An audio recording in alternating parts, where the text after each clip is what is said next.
样是不太妙啊。记清楚，就他俩人，绝对不敢做的。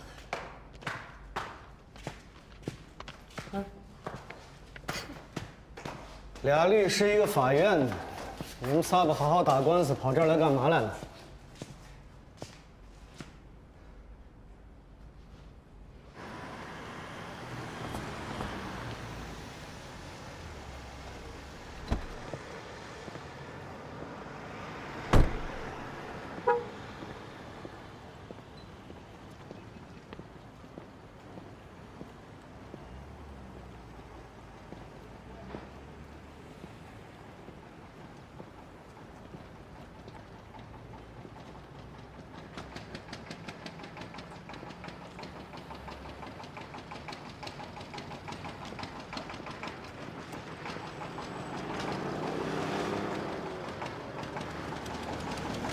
你看什么了？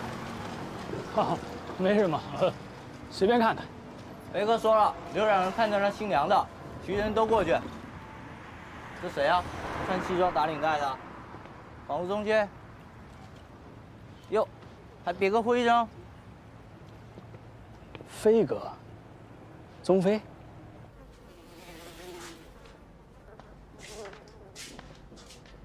虽然我不认识。 你不认识？来我这儿买东西的，我大部分都不认识。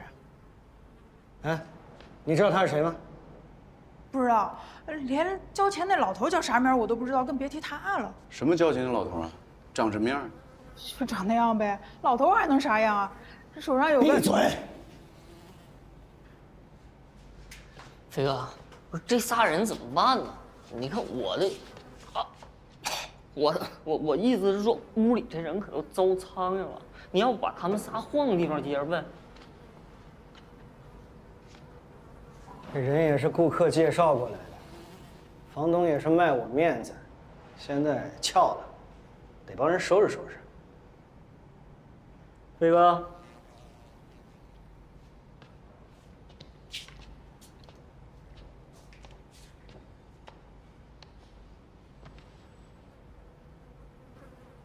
老丫挺，跟他说了这玩意儿不能注射。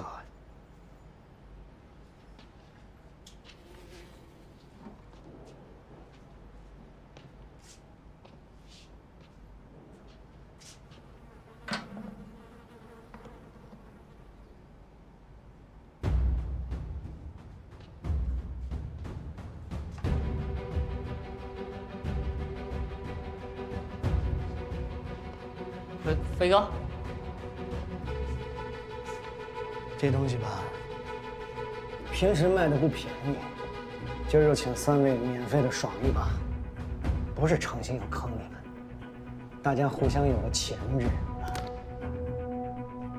省得你们出去以后乱说。来，你要扎我。嘿。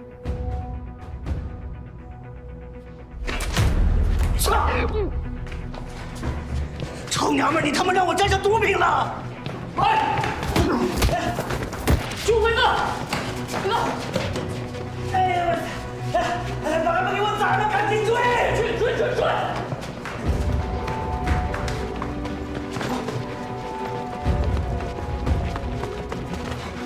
哎，别动！都别动！梁哥，别闹了啊！再有你这么搅和下去，我这行动报告没法写了。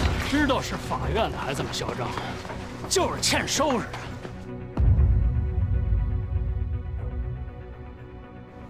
现在这个事儿会怎么样还不大好说。总之，和你妹妹以及她事务所其他律师有关的案子，你都先回避一下。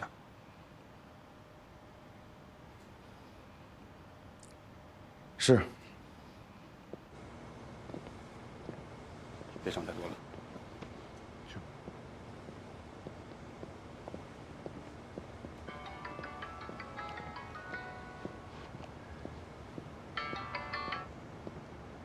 哎，新成，怎么了？啊？肖真怎么了？嘿，我今天算是见着狠人了。跟你比，谁都算得上狼面。是，我就看着那帮人刚从窝里出来，我刚要给你打电话，就把我给摁那儿了。要不是有法院的同志在场，我就等着宗飞把你剁成了肉酱再说。你敢？哼，不是故意劫你的增援啊，盯了1个多月了，局面都在掌控之中。秦毅这家伙好不容易走上正道，我就怕他这一着急给你帮忙，再干出什么出格的事儿来。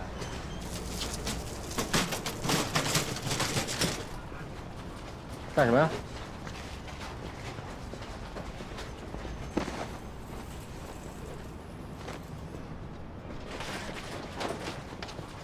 朱红是属于毒品注射过量的。我哪知道？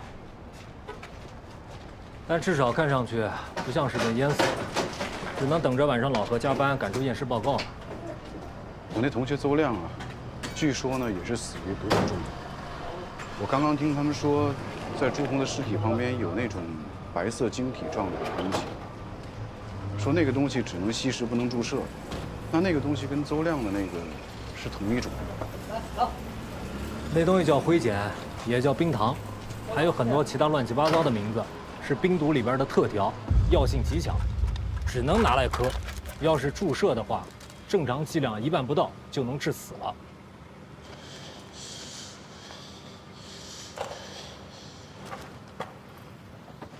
那这种特调毒品啊，每一批生产出来的时候，它的成分配比，那会不会有误差？我是说啊，邹亮注射的毒品和朱红注射的毒品，有没有可能通过毒物鉴定，去识别出是不是同一批灰碱？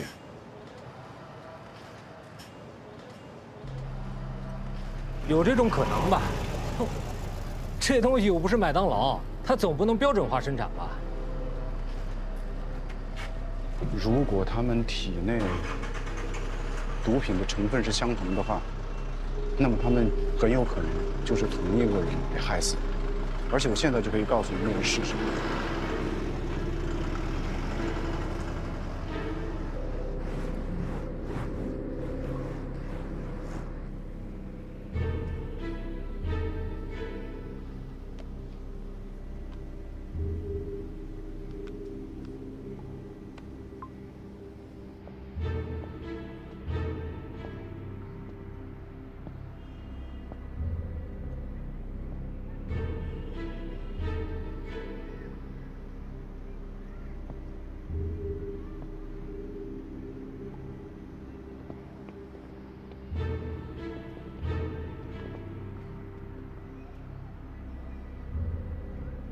你带着佳佳进去。爸，进去吧，放心。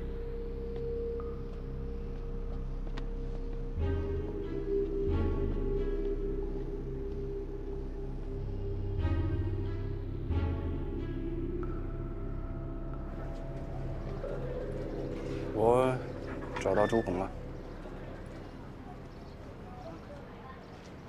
他死了。我想你应该不会意外。死人不能说话，但是朱红的身边还有很多能说话的活人，就比如他落脚的那地方的那个女房东，还有给他提供毒品的宗飞，他们俩都见过你。为什么？你为什么死咬着不放？那家伙打我的女儿，打孩子，赌博吸毒，这个家被他毁得七零八落。不管有没有人推一把，他迟早都是死。为什么这种人的一条烂命可以让你不惜毁掉我们一家祖孙3代？朱红不是我的当事人，他这条命到底什么价值，我不想评判。也许在你看来，他死了，对于你儿还是你的孙子都是最好的结果。但是，如果你真的这么做，就极有可能让2个不该死的人把自己的命给搭进去。你是说那2个讨债的人？他们一样不是什么好人。法律上没有说过不是好人就应该去死。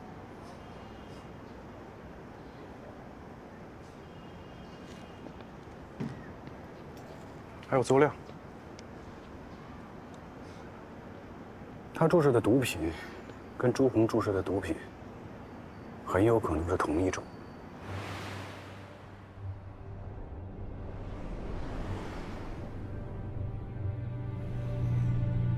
公安迟早会通过毒物检测完成比对，这是迟早的事儿。我没想要害死他。那个叫什么碱？灰碱。宗飞只是说那东西劲儿大，他也告诉过你，那个东西只能吸食，注射会死人的。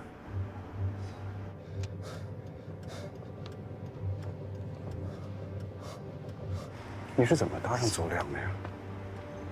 虽说他是我研究的同学，我很早就认识他。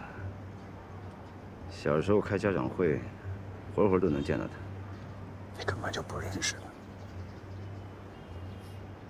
他是你之前在兵团的老战友，邝北平给买通了。就是我认识的。北平跟这事儿没关系，我跟他不常联系。真的是好战友。那行，我问下一个问题：你是怎么跟宗飞这样的人认识的呢？在西平港那边钓鱼的时候认识的，攀谈起来，他们家也是从北边迁过来的。我在兵团那会儿，他爸和他三叔就在后山的林场。那你就敢这么信任他？因为我没得选。爸，是我，朱红，你在哪？关廷湾这边，他们要弄死我，还不上钱，他们肯定饶不了我。啊，我得找地方躲一躲。你说，如果他没有死里逃生，那不是正好解决了所有的问题？可是我没想到，他居然有脸来找我。找你干什么？让我帮他。帮他什么？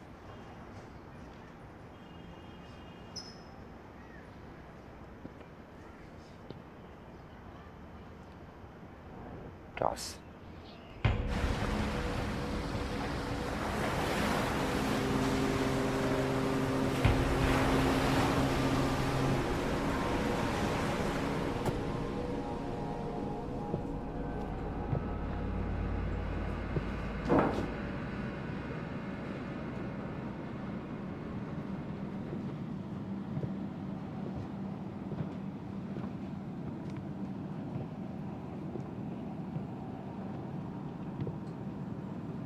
朱红，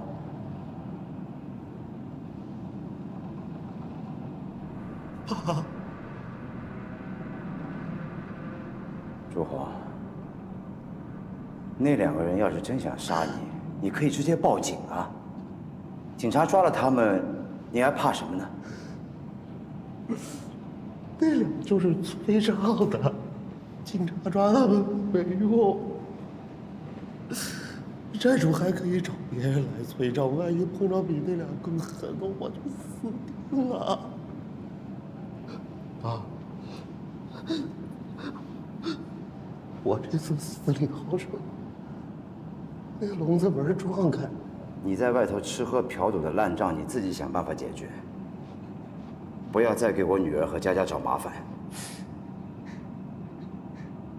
爸，我想过了。这次我没死，干脆就假装我死在关廷湾了。你找个地方让我藏一藏，等过了这风头，我再想办法。啊？往哪藏啊？你一个大活人，你让我把你往哪藏啊？哎呀，爸，我求你了，你帮帮我呀！你帮帮我就等于帮研究孩子呀，爸。宗飞甚至都不知道朱红的身份，他凭什么帮你呢？因为钱。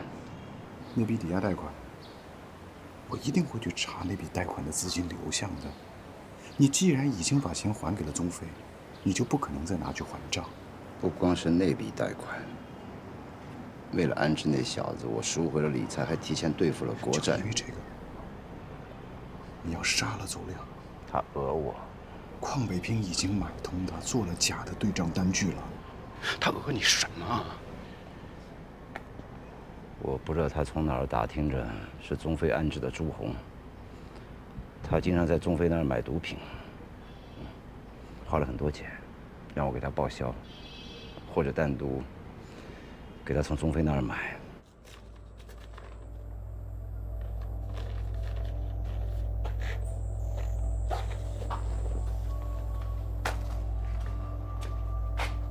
他之前在宗飞那儿买的都是注射用的冰毒，不是这种经过调和过的烈性毒品。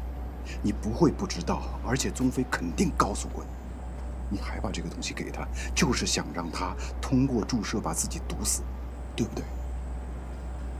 你那个同学不仅坑了你，又讹诈我，自己还吸毒。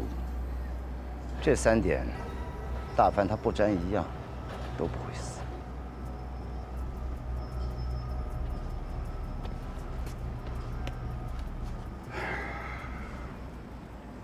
你错了，他没有坑我，不然我怎么可能会查到这一步啊？还有，我想知道，你让宗飞收留了朱红那么长时间，应该是不想让他死，可是为什么突然又把慧坚给了他？因为我养不起他。爸，你给他钱了吧？之前为了安置你，我已经把所有积蓄都搭进去了。这2个多月你又吸毒，我又搭了7万多块，这不是长久之计啊！爸，我求求你啊，你别抱着你那棺材本了吧？啊，我每天在这活着你，我坐牢了吧？我找我老婆去。我给我老婆一个惊喜，我告诉她我还活着吗？哎呀！我不想让他再去祸害我女儿和佳佳。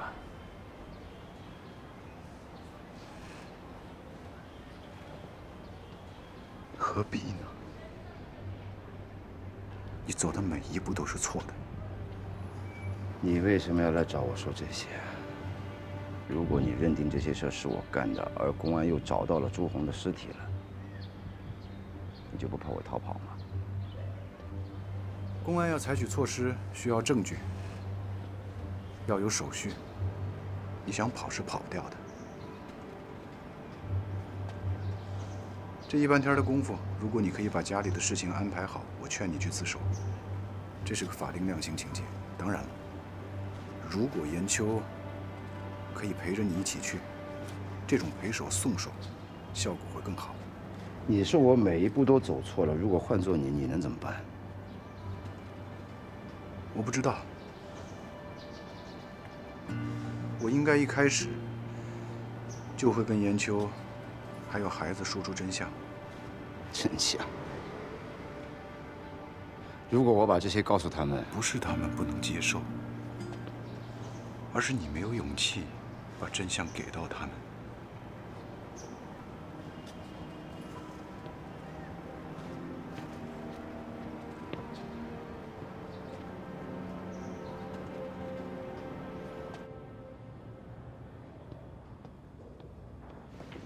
薛律师，听说王博、雷小坤那个案子，被黑人的尸体找到了，不是他们直接杀害的。哦，那还是遇害，怎么死的？哎，我刚得到消息，德治所的张正退选了。那妥了，这回没人能跟主任竞争了。是啊。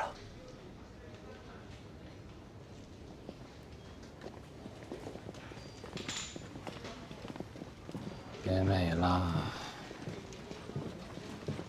要变天了。什么意思啊？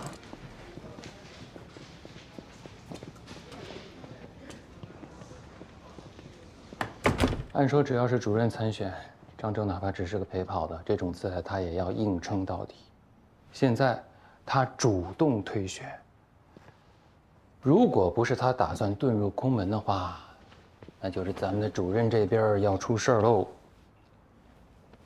主任要出事儿。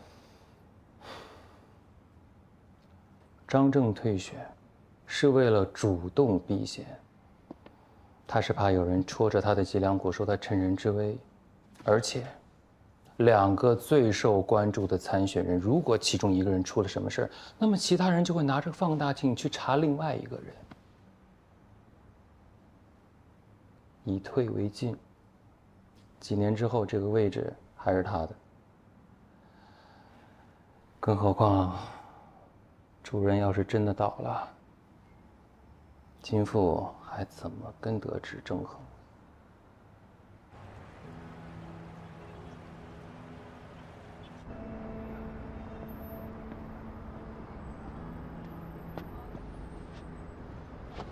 你刚才急匆匆的从西滨港去哪儿了？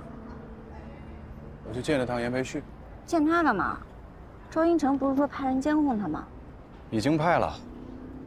我就想过去跟他当面对质，看看能不能套出来邝北平在这件事情里边都做了些什么。那匡出话来了吧？没有。他嘴严得很，自己都扛下来了。这点你应该能想到吧？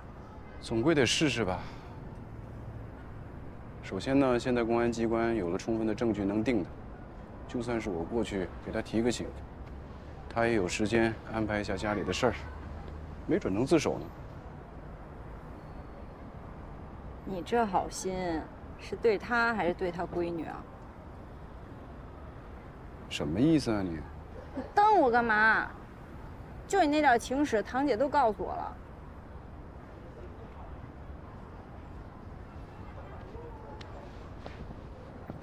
哎呦呦呦呦呦呦呦！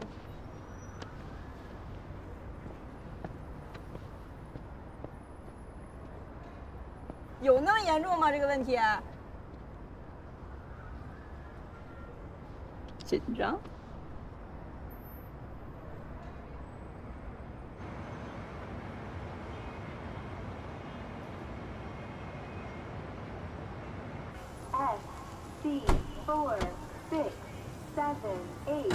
？from 呼和浩特。Amazon cannot arrive on schedule due to airline reasons. 虽说你不会是这个案子的代理律师，但还是希望能在北京见着你。我替被告人和他们的家属，还有邹亮谢谢你们。祝你能顺利通过听证。嗨，无所谓了。干嘛还这么愁眉苦脸的呀？不是因为投诉和听证，这么说吧，现在有一个很关键的物证，能够揪出幕后的操纵者，而且邹亮把这个东西曾经在他的外遇对象的面前展示过，可如今呢，谁都不知道在哪儿。我就一直在想，看看能不能有什么借口去他的家里头。也不一定在他家吧。怎么说？就南京那事儿，他也是有一些东西不方便藏在家里，或者交给别人代管。你猜怎么着？那哥们儿愣找了一辆不在自己名下的车，把它当成了移动保险箱。哼。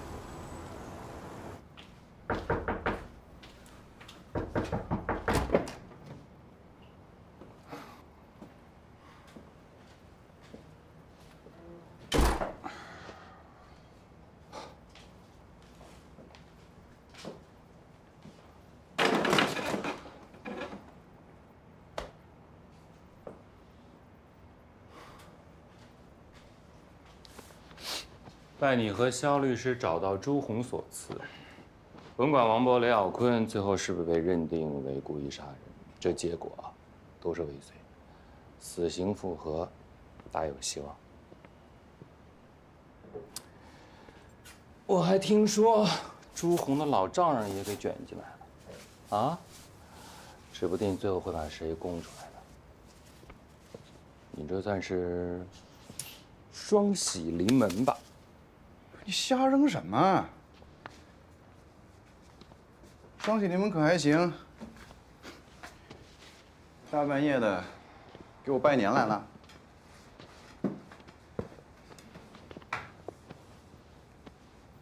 邝北平处境不妙，可人还在呢。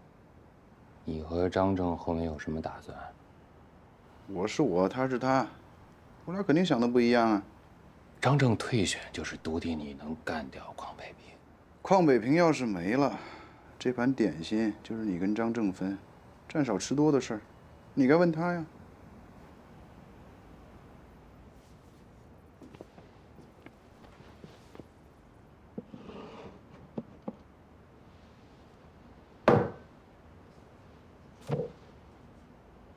等这一切尘埃落定了，你要不要考虑来我这儿啊？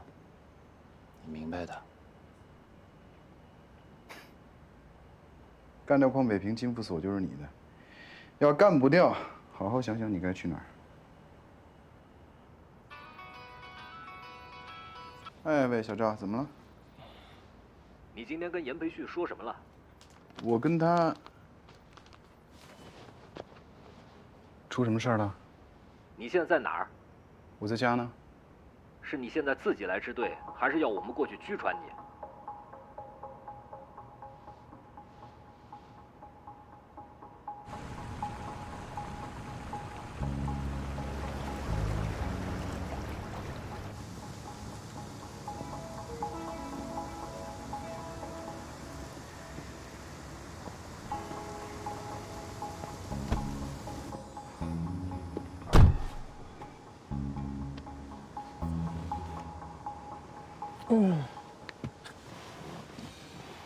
怎么样？没事吧？严培旭昨天晚上独自外出，出车祸，死了。就朱红那老丈人，是意外还是？海港支队的人呢，一直都在监视他。昨天晚上也有人跟着。他走到环线路入口的时候，谁也没明白他想干什么，突然就横穿主路，被后面一辆高速行驶的货运卡车给卷进去了。畏罪自杀？应该是吧。虽然没留下遗书，但是在家里头留了一张意外身故的保险，受益人是他的外孙。哎。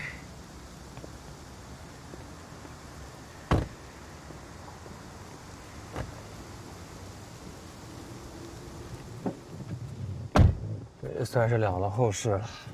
写遗书显得太像是自杀，保险公司很有可能拒赔。现在看起来更像是意外，没准还能给外孙留笔钱。保险单都留好了，看来是担心事发之后保险公司不会主动寻找受益人。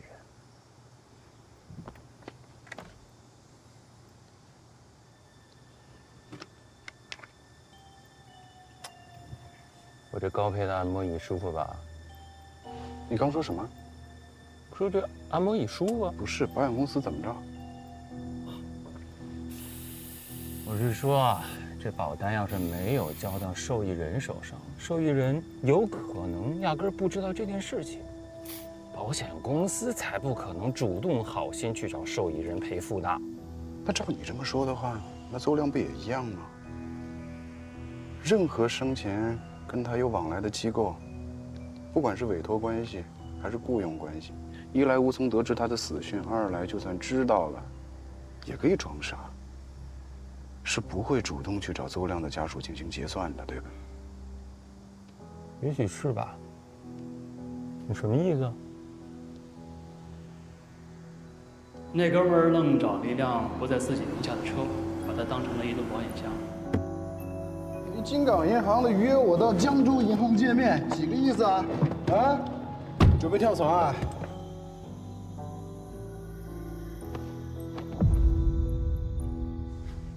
开车。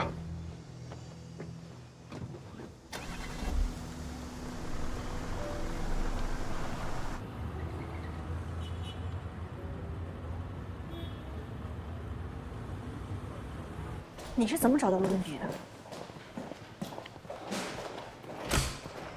如果邹亮生前曾在金港银行以外的金融机构设立账户，他的死讯，其他银行是无从知晓的。就算知道了，也不一定有义务去通知家属结算清户。今天我跟薛东去江州银行，发现了邹亮在那儿开设的保管箱。发现了，你们也没有权利打开啊。我们是没有权利，但是在手续齐全的情况下，邹亮的爱人可以。你的这位同学可真行啊，债台高筑都没有卖掉这10几根金条。看看结案之后，能不能把这些再还给陶青。这是什么？古董吗？上学时我见他带过，他说是他爷爷留给他的，应该是有什么纪念意义吧。这东西怎么用啊？直接就能听吗？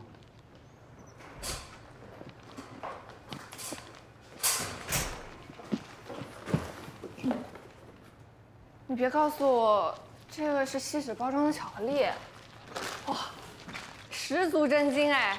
你们是刚抢银行了吗？放下，那是物证。这个录音笔是用储存卡的吗？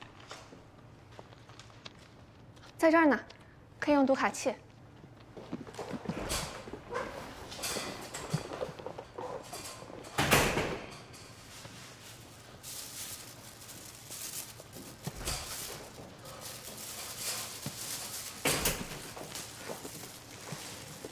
来，戴上手套。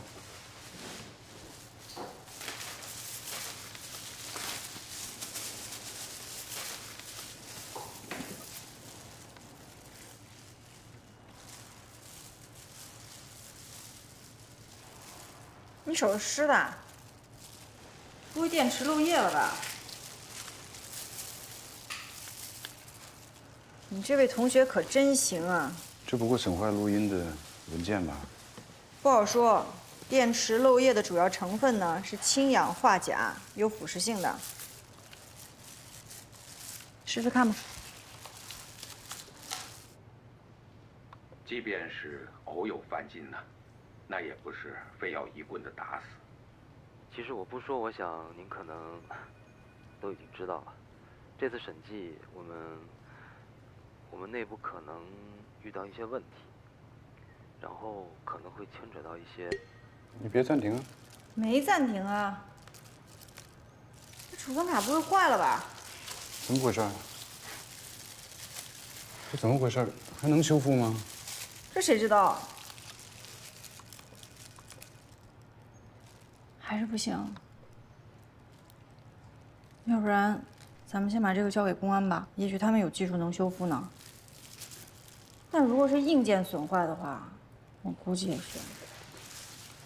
这怎么搞啊？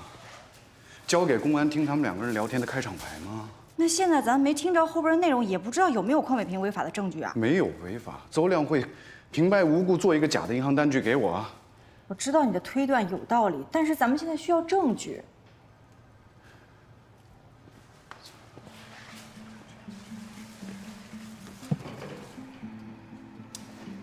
这是最有力的证据了。如果现在这个证据没有，我拿什么去扳倒邝北平啊？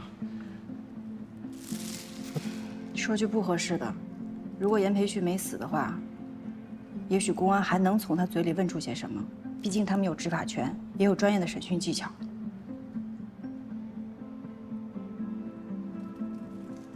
还有个办法。乔律师，这不可能！怎么不可能？先不说我哥在这件事情里是不是应该回避，案件是海港的，我们找向阳支队帮忙算怎么回事？如果把这个东西交到海港，我就不可能再知道事情的进展。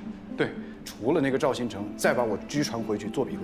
你先冷静一下，我们可以看看有没有其他的角度或切入点。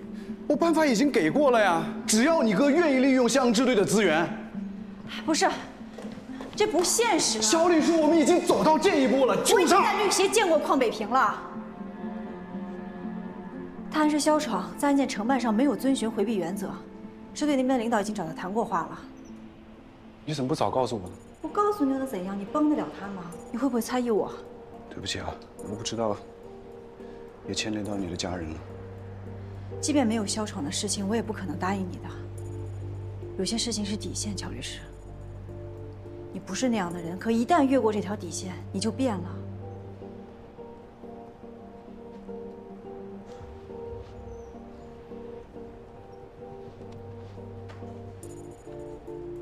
人都是会变的，对吧？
喂，肖律师，听说你在西滨港遇险，还好吧？没什么事儿，谢谢匡教授关心。你们这些年轻律师啊，做事儿还是要谨慎点儿。肖少廷有时候不管不顾，他的那些行为既危险，又不一定合法。您什么意思？私自调取有可能作为证据使用的被害人遗物，这类事情，我建议你以后尽量少掺杂其中。您消息可是够灵通的呀。不过我们这个物证呢，好像对您不太有利。是吗？那就让乔少廷交给公安机关好了。您打电话给我，应该不会是想让我督促他吧？我有我的条件。你说。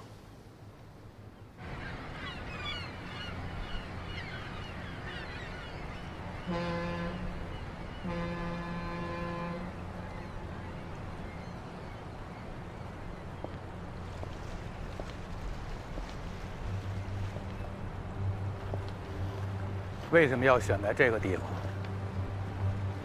人多的地方，我怕您不放心；没人的地方，我不放心。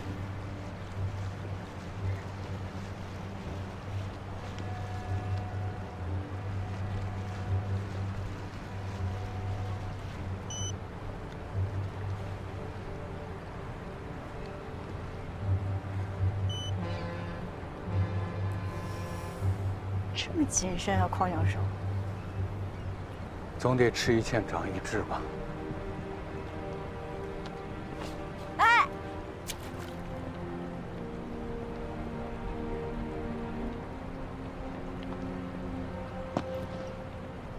够你买很多新的手机。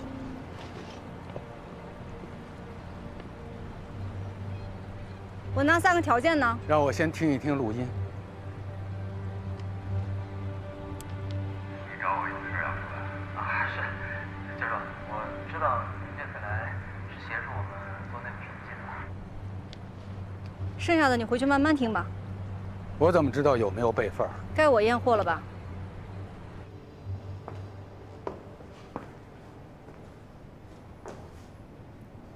他应该是通知邝北平了。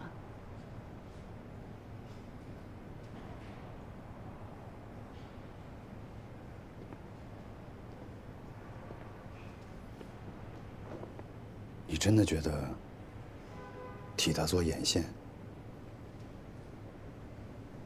有一天他就能光明正大的认下你这个女儿了？你们怎么知道？从你来所里应聘那天，我们就知道。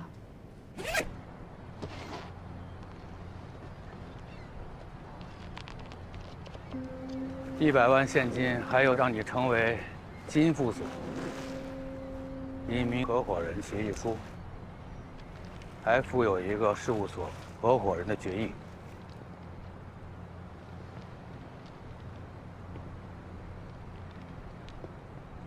但你这个协议上的签名，我怎么知道是不是真的？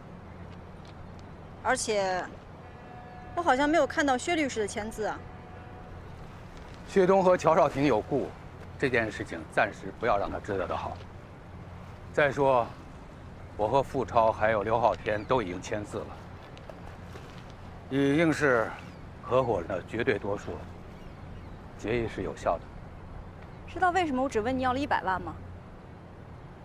不是我炫富，其实你可以多要一些。因为我觉得这个数额呢，应该不至于让你记恨我，而且我拎得动。 姑且相信你这份协议是真的。最后一个条件怎么兑现啊？你是说肖闯吧？他真的有枉法行为吗？当然没有。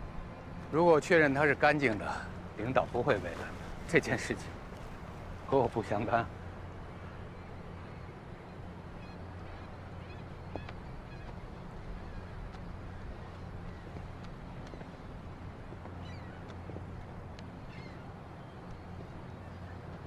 猜的没错，我确实做了备份。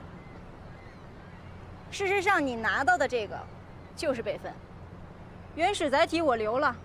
万一有一天我不得不交给司法机关，总得有个行事要件的效力问题。跟您老人家合作呢，我得万分小心，因为据我所知，能和您共事的，要不然是心甘情愿的死忠，要不然就是有把柄在您手里，而我不想成为任何一种。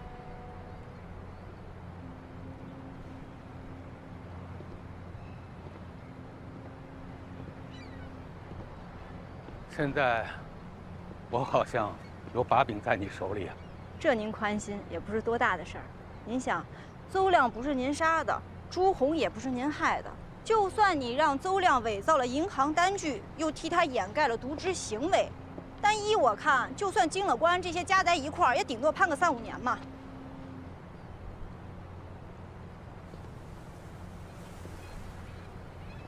你以为我怕坐牢吗？你如果不怕的话，为什么一定要毁了乔少廷呢？我从来就没打算毁过他。你知道，他是我的学生，我一手把他带出来。他不念这份恩情也就罢了，这些年，他一直就针对我。我只是找个机会提醒他一下而已。你都快给我跪下了，你还端着呢？你就是害怕乔少廷，因为你知道他锲而不舍，总有一天会揭穿你。你担心你的声誉，担心你的地位，你担心这一辈子在这个行业里苦心经营的关系网瞬间毁于一旦。你更害怕坐牢。从法学泰斗到阶下囚，这个落差会让你感觉到耻辱和恐惧。而乔少廷是有可能将这一切变成现实的人。这次，只不过是他运气好。老严也是多此一举，把那个姓邹的小子给要死了。要我说，邹亮的事情你就不该告诉严培旭。你说错了，是老严来找的我。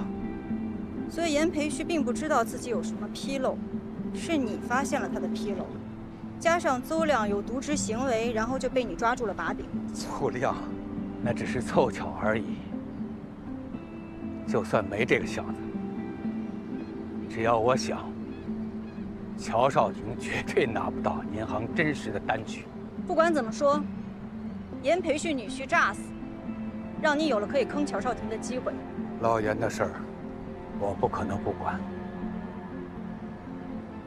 我知道你们是兵团战友，我们俩是过命的交集。厂房倒塌了，滚烫的锅炉朝我砸过来，老严扑过来，把我压在身下。我捡了一条命，可是老严的深2度受伤。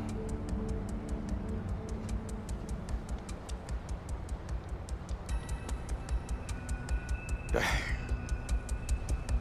在你们看来，我虚伪，我阴暗，我让邹亮制造伪证，我变相协助朱红诈死。我一直想把乔少廷驱逐出这个行业，可我不是冷血动物，我有我的为人做事的原则。我有我要保护的人和东西，在金港，我才代表这个行业的规则。我不管你和乔少廷之间有什么恩怨，我也不知道你做了多少亏心事，这些我都不了解。不得不说，我今天确实有一点被你感动了。如果你们没有害死邹亮的话，我们害死了邹亮？开什么玩笑！邹亮、朱红。还有那个王博、雷小坤，他们是什么玩意儿？吸毒的赌棍，涉黑的流氓无赖，他们就像蛀虫一样侵蚀我们这个社会，他们自甘堕落，连粪土都不如，死不足惜。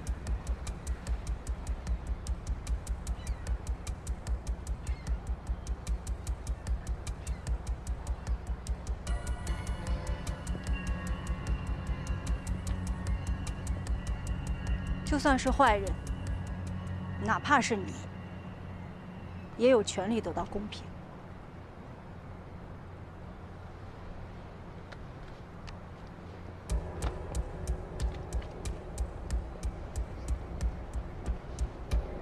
黄北平，跟我们回警局聊聊吧。我有什么涉嫌违法犯罪的行为吗？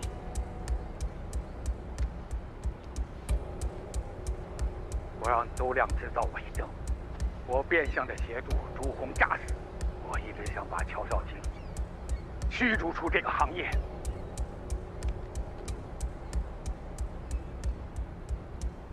你别看我，你搜过了，我身上没有窃听设备的。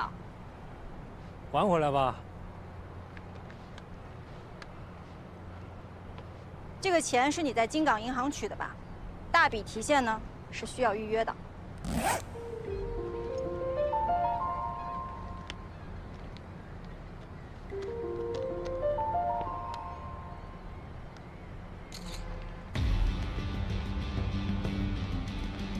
这就是你们想要的公平。没错，相对公平。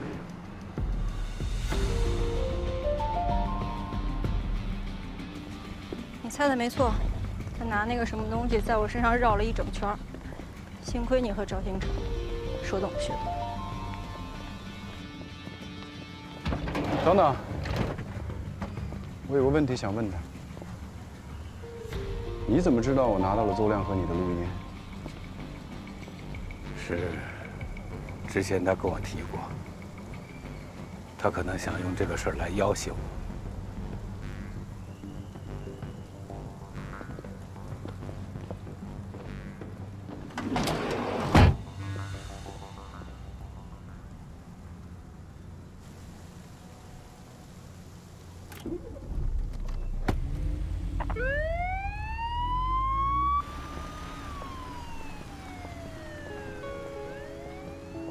你就知道邝北平能答应，对吗？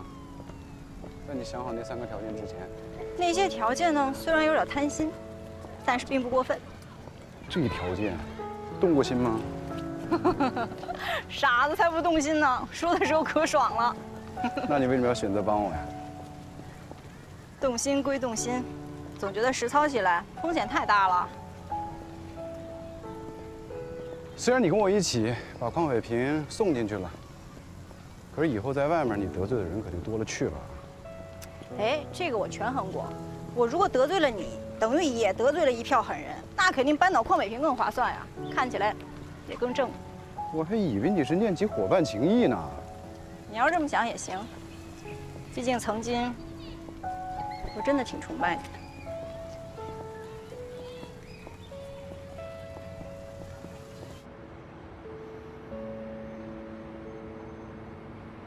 王者归来，不知道这个案子是不是得重审啊？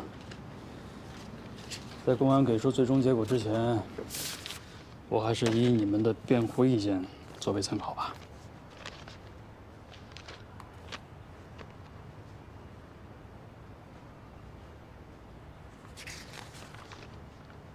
这个案子确实牵扯出很多事情，我们就是盼望法院能够秉承一个公正客观的立场。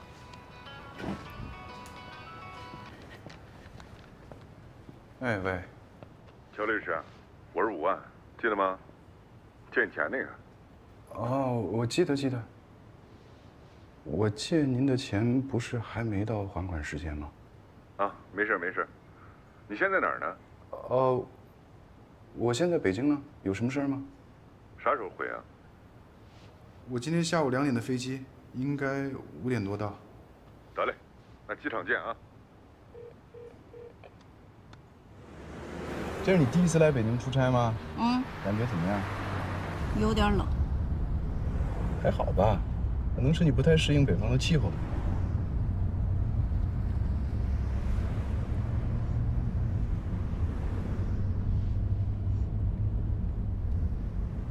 我小的时候就有很多朋友问我，你是不是觉得害怕吗？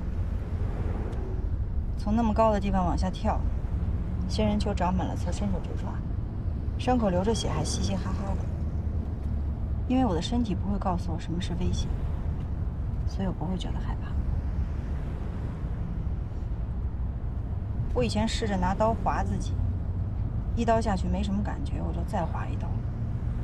等血凝固了，就再划一刀。血越流越多，我开始觉得自己的手指慢慢的发冷。我才意识到，对我而言，冷才是危险的信号。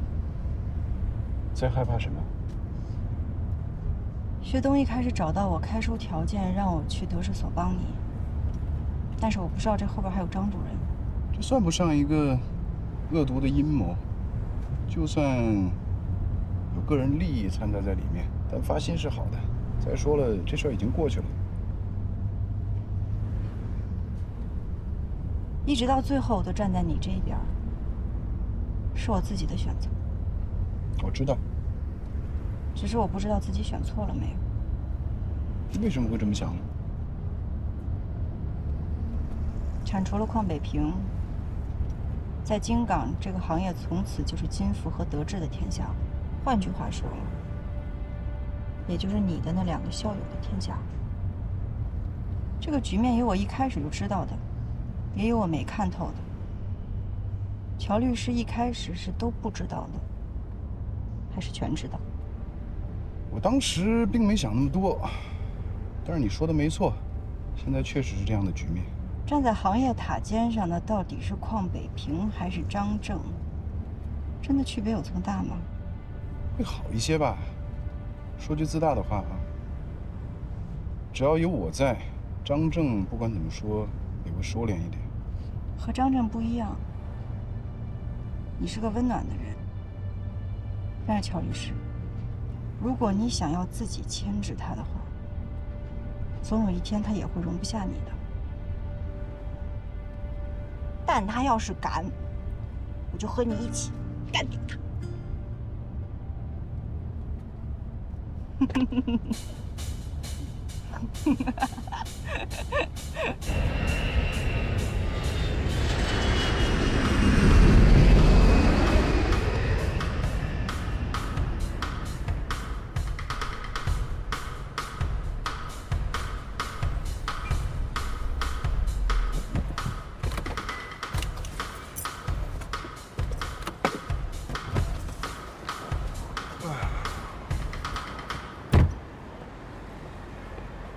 行了，乔律，咱俩2清。2清了啊！我不跟你借了，你哥们儿替你还了。我哥们儿连本带息。叫什么名字？叫什么名字我还真没问。他长什么样啊？戴个眼镜，挺不招人待见那样的吧？哦，你说韩冰吧？那他除了替我还钱之外，他还说了什么吗？他还说他和你一样，不喜欢欠人情。哦，对了，你好像真的误会他。走了。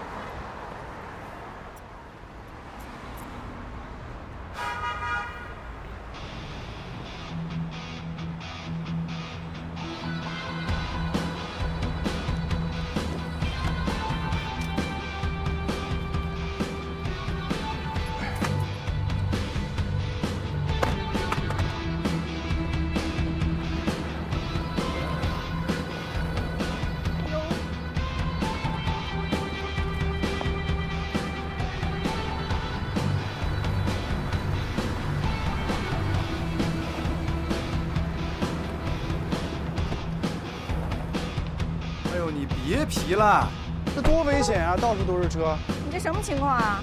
幸亏你劝我悬崖勒马，这韩律师呢又有那么一点讲究。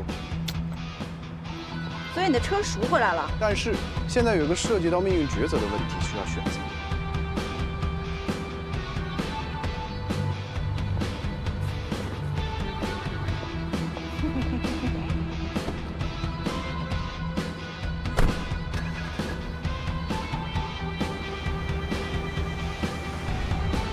自己箱子你不拿了吗？